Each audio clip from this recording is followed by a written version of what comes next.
history lesson, we're going to take a slight detour and talk about expiration dates.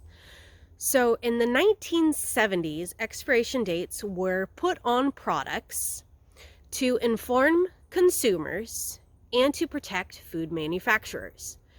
So, there are two big words that are used on today's food. We have use by, which is more for products that spoil quickly. Think milk, think cut chicken, think poultry, think pork. All that stuff that is cut and put into packaging.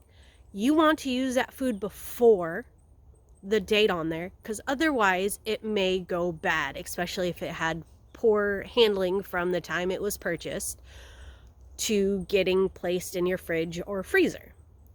Now, the second one is best before. Now, this is more for your dry products. So dry products meaning cereal, your box macaroni and cheese, the powdered kind, not the cheese packets, rice, dried beans. Now, the reason they say best before is because after that expiration date, it is up to the consumer to decide if it's good or not. What basically it means is the flavor might be a little off and the quality isn't up to the standard of which a manufacturer would like it to be. And because everything has a shelf life. So those are just like two big things.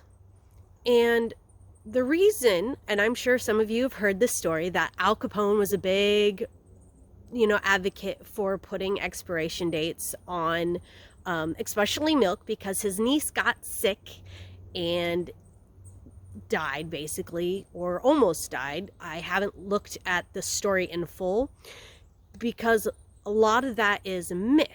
Now, he might have been an advocate for it, but there was nothing that said Al Capone went and he was a big advocate for that and for soup kitchens.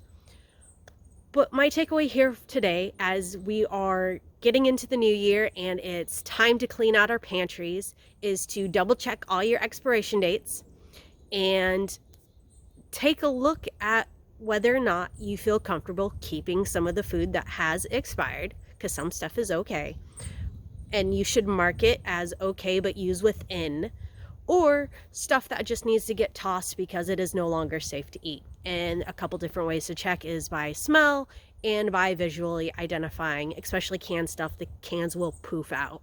So just be aware of the coming year, and just everything you do is done for a reason. And I just hope you enjoyed today's weird history lesson.